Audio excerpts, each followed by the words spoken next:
If you've been struggling to grow your business and maybe you've stagnated revenues or profits haven't been what you want them to be, this video is all about common trends I've been seeing in the industry. And I want to share them with you. So hopefully this can help you overcome some of the obstacles you may be facing in your business today. My name is Morgan Whalen. I'm a fractional CFO, and I work with small business owners every single day on problems just like this. When we get started, the first thing that I want to do is set the table. And over the last, call it 5 years, there's this thing called inflation. And to define inflation real quick, inflation is really the expansion of the money supply.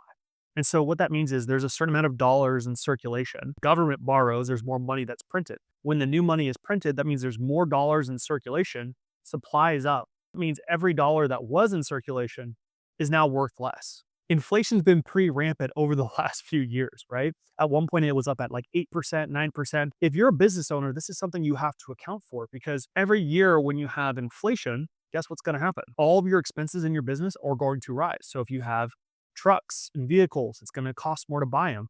Gas is going to cost more. Insurance is going to cost more. Rent always goes up every single year.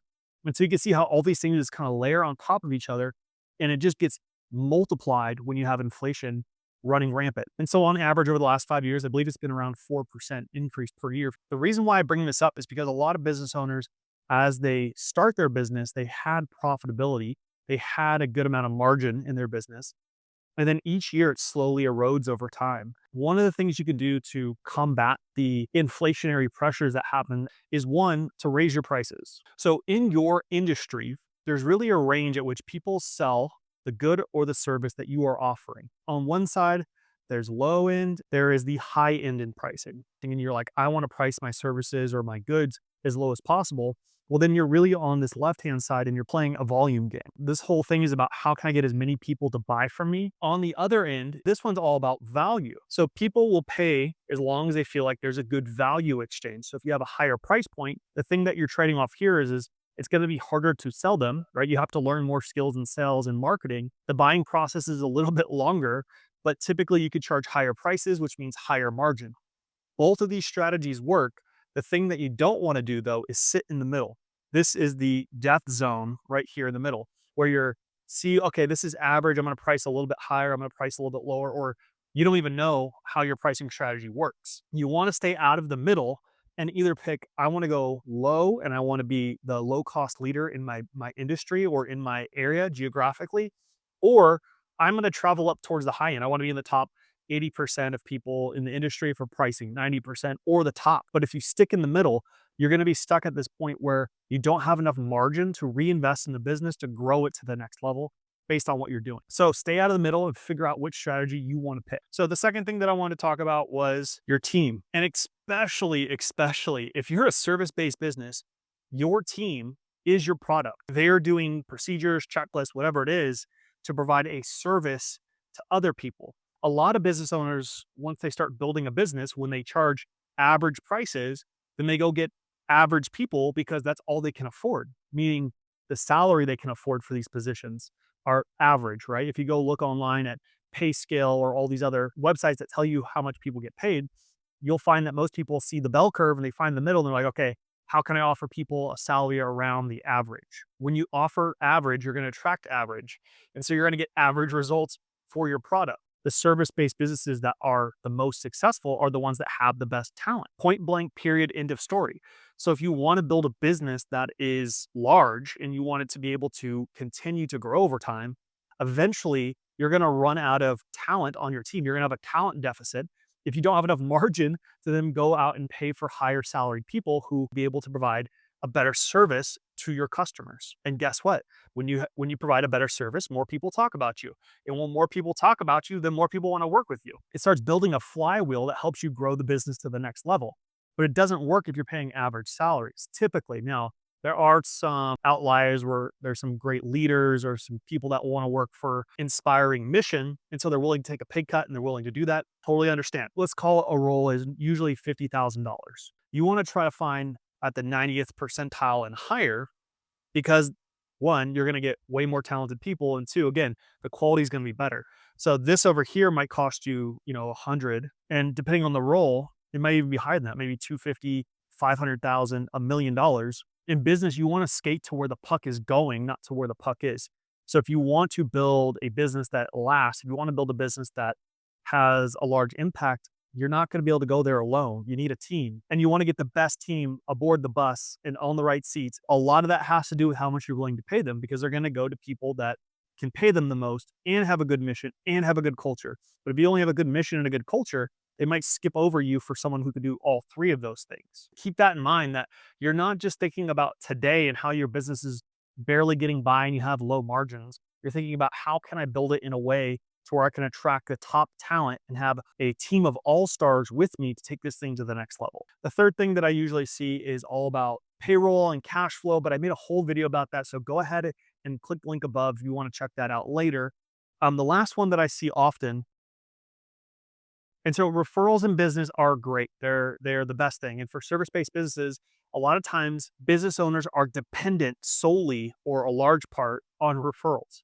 And so what ends up happening is they tap the business owner taps their network, and then the people that they work with tap their network, and then after a while it just like fades out. You may have growth in the beginning, but then it just starts stalling over a period of time. Revenue stops coming in. The problem is when you're over reliant on referrals and they stop coming in, guess what? Your growth just stopped in your business. You're going to have a hard time now figuring out, okay, what do I need to do?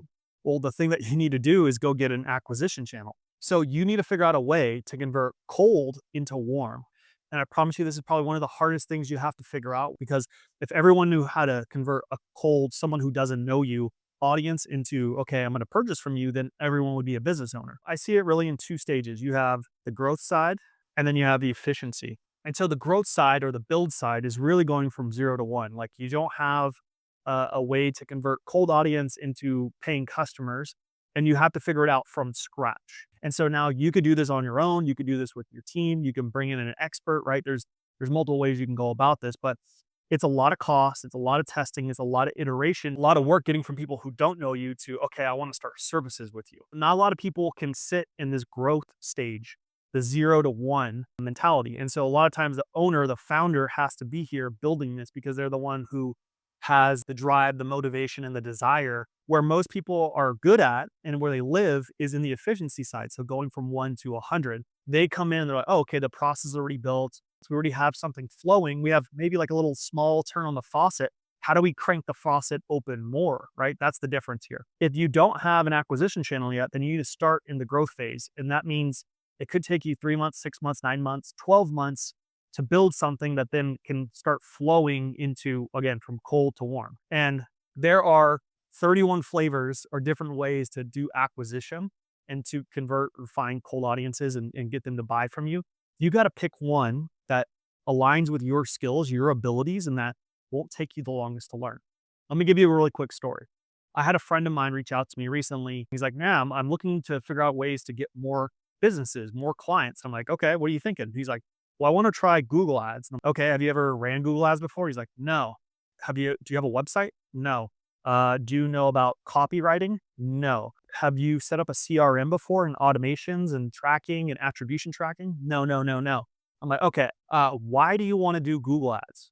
Well, I thought it would be easier. I thought it'd be the easiest. They come to me and I call, and then boom, we get started. You have no idea. This is the fallacy I think a lot of entrepreneurs have, which is the grass is greener on the other side. I don't know. I've never tried this before. So I think it's going to be easy. But then when I actually get over there, oh my gosh, it's so much work, and it's going to take me way longer than I thought. It's going to take me way more iterations and a lot more money and a lot more time and a lot more resources. A lot of people fall into that trap. And I was like, you don't have all those skills.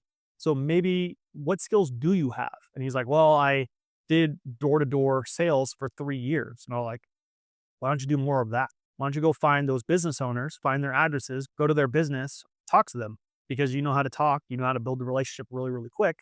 And door-to-door sales is like one of the hardest things to learn. Why you want to learn this whole thing of digital marketing that you have no experience in? It's going to take you months and months and months. You're going to drive your head through a wall when you can just keep on doing what you're doing. And so if you have a set of skills already, go down that path, because I'm telling you, it's so much easier. I know from my own personal experience, I did what my friend was asking if he should do. And I did that path. So I know what happens when you go down that path. And it's a lot more work than you thought it would be. When you're picking one, pick one that suits your strengths, who you are, and something that you can do over and over again, because it's going to take a lot of repetitions to get it right. When you have referrals, you're gonna stall out really quick. And you have to learn how to either do sales, which is calling or door knocking. You got to learn marketing, which is social media, could be content creation, ads, blogs.